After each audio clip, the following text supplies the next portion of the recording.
شان جو خاموشی سے اس کے پیچھے چل رہا تھا بے زبان رہ گیا۔ باس، آپ کو کچھ وضاحت دینے کی ضرورت نہیں۔ وضاحت دینا اصل میں چھپانے کے مترادف ہے۔ ایک پیشہ ور سیکرٹری کے طور پر شان نے جلدی سے پاشا کے معاملات کی رپورٹ دی۔ پاشا اپنی دعائیں بالکل نہیں بیچ پا رہے۔ اگر یہ سلسلہ جاری رہا تو مجھے ڈر ہے کہ وہ جلد ہی دیوالیہ ہو جائیں گے۔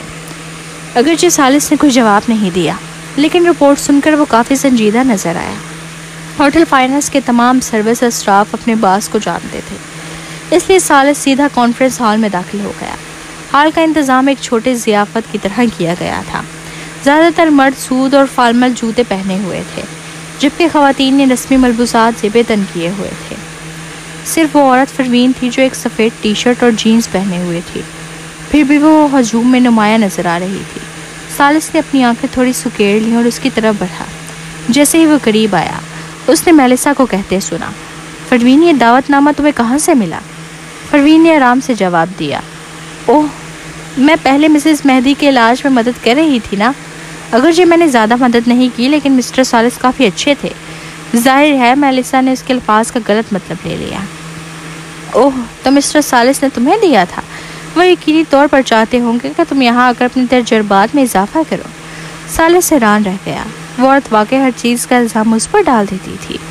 اچانک اس کے لبوں پر ایک شرارتی مسکراہٹ آئی اور اس نے دھیمی آواز میں کہا، انکل زاور، آنٹی میلیسا۔ سامنے چلتے ہوئے تینوں فوراً رک گئے اور مڑ کر دیکھا۔ جیسے ہی انہوں نے اسے دیکھا، میلیسا فوراً شکر گزار لہجے میں بولی، سالس، پروین کو دعوت نامہ دینے کا شکریہ، ورنہ ہم واقعی آج یہاں داخل نہیں ہو پاتے۔ سالس نے پروین کی طرف نظریں ڈالی، جو شرمندگی سے اپنی ناک کو چھوتی ہوئی نظر آئی، لیکن اس کے بعد اس نے اپنی خاموشی سے نظریں نیچے کی اور پرسکون ہو گئی۔ اس کی وہ بلی جیسی فرما بردار آنکھیں ہلکی سی اٹھیں اور اس کے چہرے پر ایسا تاثر تھا جیسے وہ جھوٹ بول ہی نہیں رہی تھی۔ اس کی ذہنی مضبوطی لاجواب تھی۔ اسی انداز میں ہلکی مسکراہٹ کے ساتھ سالس نے جواب دیا، آپ کا خیر مقدم ہے۔ زاور پادشاہ کے یہاں آنے کا مقصد اپنی کمپنی کی دوائیں بیچنا تھا۔ جب اس نے آگے ایک پرانے گاہک کو دیکھا جو اپنی خریدار دوائیں واپس کرنا چاہتا تھا، تو وہ جلدی سے بولا، سالس، آپ لوگ پہلے بات کریں، میں ابھی آتا ہوں۔ یہ کہہ کر وہ آگے بڑھ گیا۔ میلیسا کے چہرے پر تشویش کے آثار نمودار ہوئے۔ سالس نے پروین کو کنکھیوں سے دیکھا۔ اس کی بادامی شکل کی آنکھیں چھوٹی لیکن اونچی ناک اور گلابی اور نرم لب بہت پرکشش لگ رہے تھے۔ کسی وجہ سے اسے اچانک کل طلال کی کہی ہوئی بات یاد آ گئی، تمہیں پروین سے شادی کر لینی چاہیے اور یہ تم بیٹی کے باپ بھی بن جاؤ گے۔ ایک بیٹی؟ اس نے اچانک پوچھا۔ مس پروین، آپ کی بیٹی کیسی دکھتی ہے؟ کیا وہ آپ پر گئی ہے؟ پروین نے اس کی طرف دیکھا۔ شمال حقیقت میں اس پر نہیں گئی تھی۔ اگر سچ کہا جائے تو وہ سامنے کھڑے شخص سے 70% مشابہت رکھتی تھی، لہٰذا اس نے جواب دیا، نہیں، وہ اپنے والد پر گئی ہے۔ اوہ! سالس کی دلچسپی اچانک بڑھ گئی۔ کیا تمہارے پاس اس کی کوئی تصویر ہے؟ پروین نے اسے دیکھا اور جواب دیا، ہاں۔ سالس نے اس کی طرف دیکھا، لیکن یہ دیکھ کر حیران رہ گیا کہ وہ نوجوان عورت جواب دینے کے بعد اپنا فون اٹھا کر اسے کوئی تصویر دکھانے کا ارادہ نہیں رکھتی تھی۔ کسی وجہ سے اسے تھوڑا سا شرمندہ محسوس ہوا۔ یہ دیکھ کر ساتھ کھڑی میلیسا بولی، کیا تم شبائل کے بارے میں پوچھ رہے ہو؟ میرے پاس اس کی تصویریں بھی ہیں، میں نے ویڈیوز بھی بنائی ہیں۔ یہ کہتے ہی اس نے اپنا فون نکال لیا۔ جیسے ہی وہ سالس کو تصویر دکھانے والی تھی، پروین نے بڑے ہنرمندی سے انہیں روک دیا اور کہا، خالہ میلیسا، لگتا ہے کہ زاور ماموں کے معاملات وہاں کچھ ٹھیک نہیں چل رہے۔ یقیناً یہ بات میلیسا کی توجہ ہٹانے کے لیے کافی تھی۔ اس نے دیکھا کہ زاور دوسری پارٹی آہستہ آواز میں بحث کر رہی ہے۔ میلیسا نے معذرت خانہ انداز میں سالس کی طرف مسکرا کر دیکھا اور جلدی سے وہاں سے چلی گئی۔ سالس نے لب بھینچ کے پروین کو گھوڑی دی۔ اسے لگا کہ پروین نے یہ سب جان بوجھ کر کیا تھا تاکہ وہ تصویر نہ دیکھ سکے۔ یہ صرف اس کی بیٹی ہی تو تھی۔ اس نے تو اپنے بیٹے کی تصویریں بھی دکھا دی تھی، تو پھر وہ کیا چھپا رہی تھی؟ سالس کے چہرے پر سخت تاثرات نمایاں ہوا۔ جب پروین نے بھی اس کی طرف ہلکا سا سر ہلایا اور زاور کی طرف چلی گئی، تو اس نے اچانک شان کو حکم دیا، اس کی بیٹی کے بارے میں معلومات حاصل کرو۔ یقیناً وہ اتنی بدصورت تو نہیں ہوگی کہ اسے عوام کے سامنے نہ دکھایا جا سکے، ٹھیک؟ چونکہ اس نے اپنی بیٹی کو دکھانے سے انکار کیا، تو وہ چاہے کچھ بھی ہو اس کے بارے میں جان لے گا۔ سالس واضح طور پر ناراض تھا۔ جب اس نے کہا کسی اور وقت ہوتا تو وہ کب کا وہاں سے جا چکا ہوتا، لیکن اس بار وہ دراصل ان کے پیچھے چلا گیا۔ شان اپنے باس کو دیکھتا رہ گیا۔ انا کہاں گئی اس کے باس کی؟ جب پروین وہاں پہنچی تو زاور کے چہرے پر پہلے ہی مایوسی چھائی ہوئی تھی۔ دوسری پارٹی 40 یا 50 سال کی عمر کا ایک آدمی تھا جو سخت الفاظ میں بات کر رہا تھا۔ زاور، میں تو صرف خاندانوں کی دوستی کی وجہ سے تمہارے ساتھ کاروبار کر رہا تھا۔ وقت آگے بڑھ رہا ہے۔ پاشا کی تیار کردہ دوائیاں مائرز کی دوائیوں کا مقابلہ نہیں کر سکتی۔ کاروبار میں ہمیشہ دوستی پر تو انحصار نہیں کیا جا سکتا۔ میلیسا نے اپنی مٹھیاں بھیج لی۔ وہ فرمین کی طرف مڑی اور غصے سے بولی، یہ روایتی دواخانے کا نائب سربراہ ہے۔ اس کا نام لوکس ہے۔ ہارمونیا فارمیسی کی دوائیوں کے تمام فارمولے تمہاری ماں نے بہتر کیے تھے، اس لیے وہ ہمیشہ مؤثر رہی ہیں۔ یہ لوگ پہلے ہم سے درخواست کرتے تھے کہ ہم انہیں اپنے پروڈکٹس بیچیں، اور دونوں کے درمیان کاروباری لین دین ہمیشہ معقول شرائط پر ہوا ہے۔ ابھی کیسے ہو گیا کہ وہ پاشا کے ساتھ دوستی کے طور پر کاروبار کر رہے تھے؟ زاور نے گہری سانس لی اور نرمی سے کہا، میں آپ کی درخواست مان لیتا ہوں کہ آپ نے دوسرا سپلائر ڈھونڈ لیا ہے اور ہماری شراکت ختم کرنا چاہتے ہیں، لیکن آپ نے جو گولیاں خاص طور پر آرڈر کی ہیں وہ مکمل طور پر تیار ہو چکی ہیں۔ ایک بار معاہدے پر دستخط ہونے کے بعد آپ کو معاہدے کی شرائط پر عمل کرنا چاہیے، ٹھیک؟ نائب سربراہ لوکس مسکرا کر جواب دیا، چلو ایسا کرتے ہیں۔ مجھے معلوم ہے کہ آپ کو اس وقت تھوڑا مشکل وقت درپیش ہے۔ ہم یہ گولیاں 60% رعایت پر خرید لیتے ہیں، یہ کیسا رہے گا؟ زاور نے غصے کو دبانے کی پوری کوشش کرتے ہوئے اپنا ہاتھ میں پکڑے کولڈ ڈرنک کے گلاس پر گرفت سخت کر لی۔ 60% رعایت؟ ہم نے ہمیشہ تمہیں کم قیمت پر دوائیاں دی ہیں۔ یہ تو واضح طور پر ہمارا فائدہ اٹھانا ہے جب ہم مشکل میں ہیں۔ ڈپٹی ڈین لوکس نے زاور کے کندھے پر ہاتھ رکھا اور کہا، یہی تو میرا مطلب ہے زاور، اگر تم اس پر راضی ہو جاؤ تو اس بار تمہاری مدد کر دیں گے اور کم از کم تمہیں تھوڑا سا فائدہ ہو جائے گا۔ لیکن میری معلومات کے مطابق سب نے تمہارا سامان واپس کر دیا ہے اور ہارمونیا فارمیسی کے پاس اب گاہک بھی نہیں ہونے کے برابر ہے۔ اس کے ساکھ تو پہلے ہی ختم ہو چکی ہے۔ اس کی باتوں میں طنز صاف جھلک رہا تھا۔ تم؟ زاور کا غصہ عروج پر پہنچ گیا۔ اس آدمی نے لاپرواہی کا انداز اپناتے ہوئے کہا، خیر اس بارے میں اچھی طرح سوچ لو، کیا تم دوائیاں اپنے پاس رکھ کر خراب ہونے دو گے یا مجھے کم قیمت پر بیچ دو گے؟ ابھی اس نے اپنی بات پوری بھی نہ کی تھی کہ آواز پاس سے آئی، 60% رعایت بہت زیادہ ہے، کیوں نہ اسے 20% رعایت پر کر لیا جائے؟ جیسے ہی الفاظ کہے گئے سب نے مڑ کر شائزہ کو دیکھا۔ اس کا شوہر ایک مشہور داخلی امراض کا ماہر تھا۔ اسے دیکھ کر زاور اور میلیسا کی آنکھیں تھوڑا نم ہو گئی، ان کے دلوں میں ایک گرم جوشی پیدا ہوئی۔ زاور نے پکارا، شائزہ! شائزہ نے اسے نظر انداز کرتے ہوئے ڈپٹی ڈین لوکس کی طرف مسکرا کے کہا، 60% رعایت ہمارے لیے بہت سے زیادہ نقصان ہے، لیکن اگر 20% رعایت ہو تو یہ نقصان قابل قبول ہوگا۔ پھر وہ اس کے قریب ہو کر بولی، جب یہ معاملہ طے ہو جائے گا تو میں تمہیں کھانے پر لے چلوں گی اولڈ فرینڈ۔ ڈپٹی ڈین لوکس کی آنکھوں میں شائزہ کو دیکھ کر ایک شہوت بھری چمک نمودار ہوئی۔ اس نے اس کا ہاتھ پکڑا اور اس کی پشت پر ہاتھ پھیرا۔ شائزہ کے دل میں نفرت کی لہر اٹھی، لیکن اس نے خود پر قابو رکھا، یہاں تک کہ ڈپٹی ڈین لوکس بولا، تم لوگ بھول جاؤ کہ اپنی دوائیاں بیچ سکو گے۔ مسٹر مائرز نے پہلے ہی سب کو کہہ دیا ہے کہ جو کوئی بھی پاشا سے دوائیاں خریدے گا اسے وہ اپنی دوائیاں نہیں بیچیں گے۔ تمہیں سمجھنا چاہیے کہ ان کے پاس کیئر فری پل ہے، وہ ایسی چیز ہے جو کسی کی جان بچا سکتی ہے۔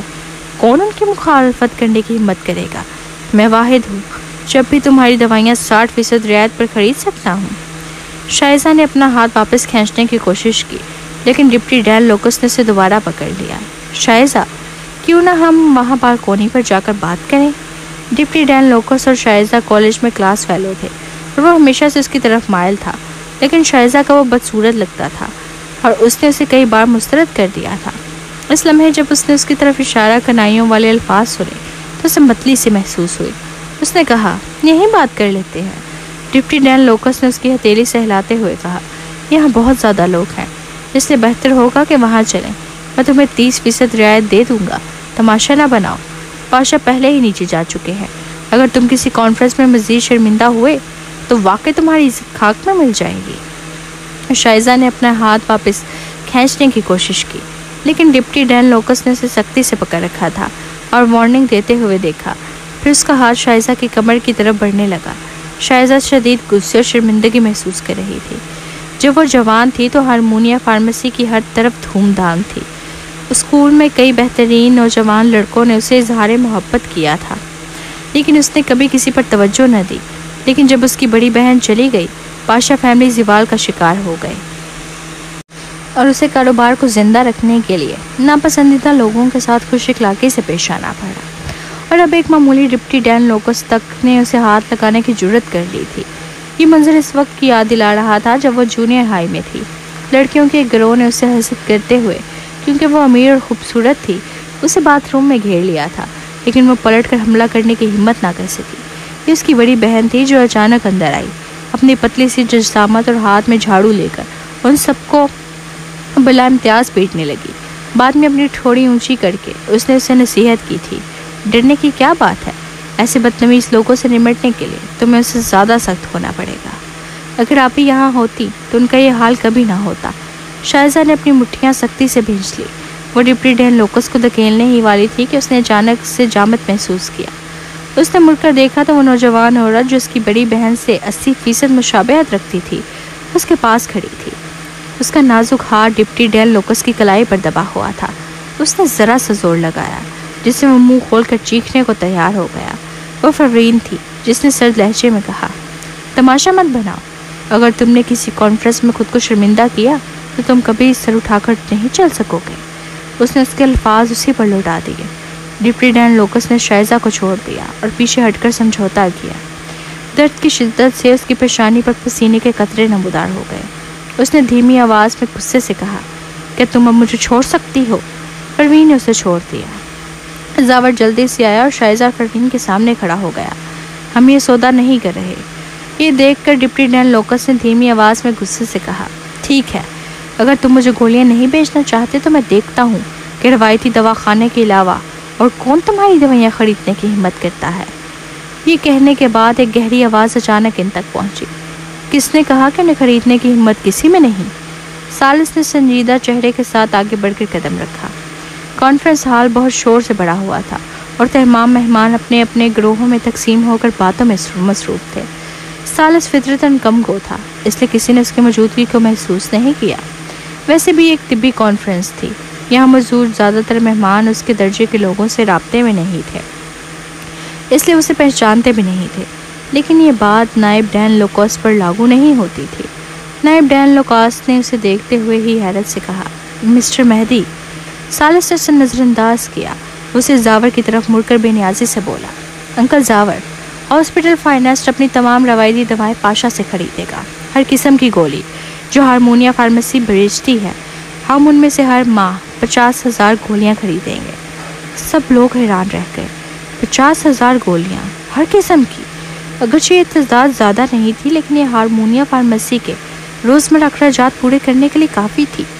وہ گویا ایک مسیحا بن کر آئے تھے۔ اس کے علاوہ انہوں نے ایک مناسب مقدار کا انتخاب کیا تھا۔ ہاسپٹل فائنانس یقیناً تمام 50,000 گولیاں استعمال کرنے کی اہلیت رکھتا تھا، جس کی وجہ سے کسی پر احسان جتانے کا تاثر نہیں دے رہا تھا۔ ان کا یہ عمل پاشا کے لیے کافی عزت و احترام کو ظاہر کرتا تھا۔ یہ معاملہ جس طرح انہوں نے سنبھالا وہ نہایت مناسب اور نفیس تھا۔ زاور جلدی سے حیرت سے باہر آیا۔ اس نے شائزہ اور میلسا نے ایک دوسرے کی طرف دیکھا۔ انہیں ابھی بھی پاشا کے بہت سے لوگوں کی طرح کفالت کرنی تھی۔ اس کے علاوہ شائزہ اور زرتاشا بھی فارماسیوٹیکل ڈپارٹمنٹ میں نئی دواؤں کی تحقیق اور ترقی کی قیادت کر رہی تھیں، اس لیے مستقبل میں ان کے لیے بے شمار امکانات تھے۔ زاور نے کوئی دکھاوا کرنے کے بجائے معمونیت سے کہا، میں تمام دوائیں آپ کو سب سے کم قیمت پر فروخت کروں گا اور یہ بھی یقین دلاتا ہوں کہ وہ اعلیٰ ترین معیار کی ہوں گی۔ سالس نے سر ہلایا اور شان کو ہدایت دی، لیگل ڈپارٹمنٹ سے کہیں کہ ایک معاہدہ تیار کریں تاکہ جلد از جلد اس پر دستخط ہو سکیں۔ یہ کہنے کے بعد اس نے پروین کی طرف دیکھا۔ پروین نے پہلے اس کی دادی کی سرجری کے لیے کوئی فیس یا مشورے کی رقم نہیں لی تھی، تھوڑا بہت ان کی مدد کرنا اور انہیں کچھ پیسے دینا، گویا وہ صرف احسان کا بدلہ چکا رہا تھا۔ لیکن پروین نے پریشانی کے انداز میں کہا، ہر قسم کی 50,000 گولیاں، کیا اس میں نئے پروڈکٹس بھی شامل ہیں؟ نئے پروڈکٹس؟ زاور اور شائزہ تھوڑا الجھن میں پڑ گئے۔ ان کے پاس تو کوئی نئی پروڈکٹ تھی ہی نہیں۔ سالس نے فوراً جواب دیا، ہاں شامل ہیں۔ پروین نے اسے دیکھا اور لاپرواہی سے پوچھا، کیا آپ کو یقین ہے نئی پروڈکٹ تھوڑی مہنگی ہے؟ تھوڑی مہنگی؟ کتنی مہنگی ہو سکتی ہے؟ سالس نے سوال کو سنجیدگی سے نہیں لیا۔ اس نے پوچھا، کتنی قیمت ہے؟ پروین نے آرام سے اور آہستہ سے جواب دیا، اس کی لاگت